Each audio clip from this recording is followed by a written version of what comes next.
Hi hello నమస్తే welcome to శివంగి diaries. మెంతికూర టమాటా curry చేసుకుందామా? నేను ఎలా చేసానో చూపిస్తారండి. చాలా హెల్త్కి మంచిది కూడా ఈ కర్రీ తింటే. మనకు కావలసినవి మెంతికూర, టమాటాలు, ఉల్లిపాయలు, పచ్చిమిర్చి. నేనైతే ఎప్పుడు ఆకులు తుంచి వేస్తాను, ఈసారి కాడలతో వేస్తున్నాను.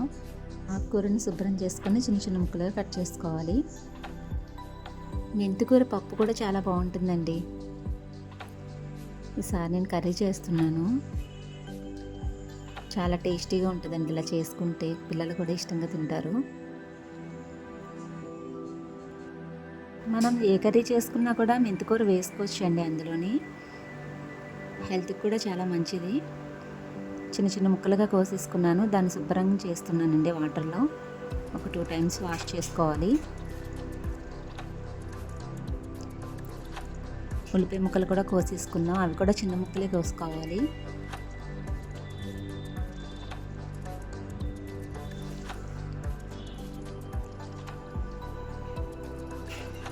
మనం ఇష్టంగా చేస్తే ఏ కర్రీ అయినా సరే చాలా బాగుంటుంది కదా. ఉల్లిపాయ ముక్కలు కోసుకున్న తర్వాత ఇప్పుడు టమాటాలను కూడా కోసుకుందాం, అవి కూడా చిన్న ముక్కలే కోసుకోవాలి. నేనైతే చిన్న చిన్న ముక్కలు కోస్తానండి.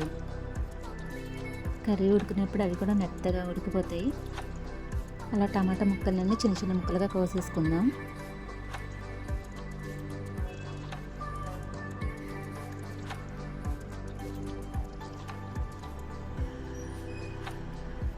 వారంలో ఒక్కసారైనా సరే ఇలా మెంతికూర వండుకుంటే హెల్త్కి కూడా చాలా మంచిదండి. ఏ ఆకుకూర అయినా సరే వారానికి 2 సార్లు వండుకోవాలండి, హెల్త్కి కూడా చాలా మంచిది. స్టవ్ ఆన్ చేసుకొని బాండి పెట్టుకుందాం.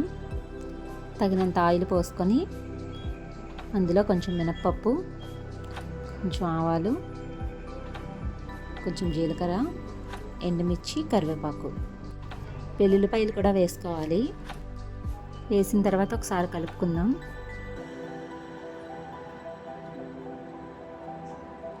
ఇప్పుడు ఉల్లిపాయ ముక్కలు కూడా వేసేసుకుందాం.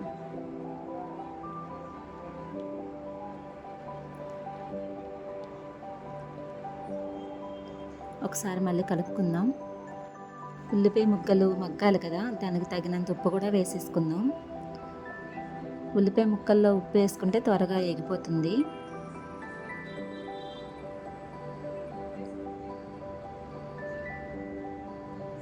ఒక 2 మినిట్స్ మూత పెట్టుకుందాం.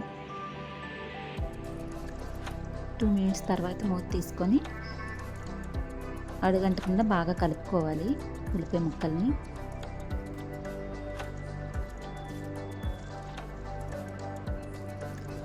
ఇప్పుడు మనం అందులోనే టమాటా ముక్కలు కూడా వేసేసుకుందాం. మగ్గిపోయినాయి కదా ఉల్లిపాయ ముక్కలు.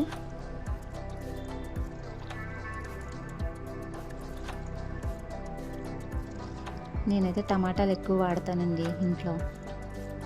పచ్చిమిర్చి, టమాటా ముక్కలు కూడా వేసేసుకోవాలి.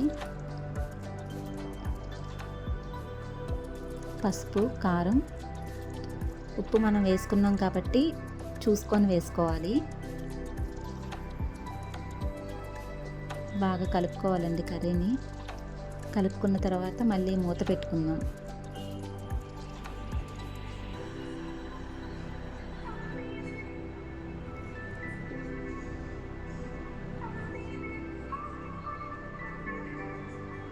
ఒక 5 మినిట్స్ తర్వాత మూత తీసుకొని చూసుకుందాం. అప్పటికే కొంచెం కర్రీ మగ్గిపోద్ది.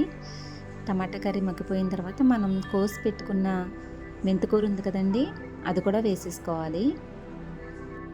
ఉట్టి ఆకులు కూడా కోసుకొని వేసుకోవచ్చండి కర్రీలో. కాడలు వేసుకుంటే కూడా మంచిదని చెప్పి కాడలు వేసాను ఈసారి అయితే నేను.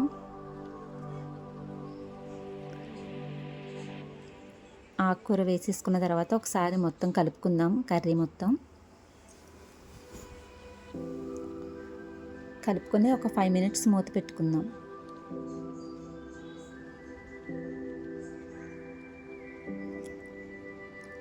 ఫైవ్ మినిట్స్ తర్వాత మూత తీసుకొని చూసుకుంటే చూసారా కర్రీ ఎంత బాగా ఉడికిందో. మనం అసలు అయితే ఇందులో వాటర్ కూడా పోయిన అవసరం లేదండి, ఆ వాటర్తోనే కర్రీ అంతా ఉడికిపోతుంది. ఇంకా కొంచెం ఉడికితే కర్రీ రెడీ అయిపోయినట్టే.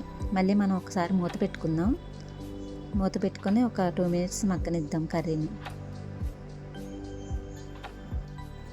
ఈ కర్రీ వేడివేడిగా ఉన్నప్పుడే మనం ఆమ్లెట్లు వేసుకొని తింటే చాలా బాగుంటుందండి ఈ కర్రీ. రెడీ అయిపోయింది చూసారా కర్రీ. చాలా టేస్టీగా మెంతికూర టమాటా కర్రీ చాలా బాగుంటుందండి. ఈ వీడియో కనుక మీకు నచ్చినట్లయితే లైక్ చేయండి, షేర్ చేయండి, కామెంట్ చేయండి, సబ్స్క్రైబ్ చేసుకోవడం మర్చిపోకండి. Thank you.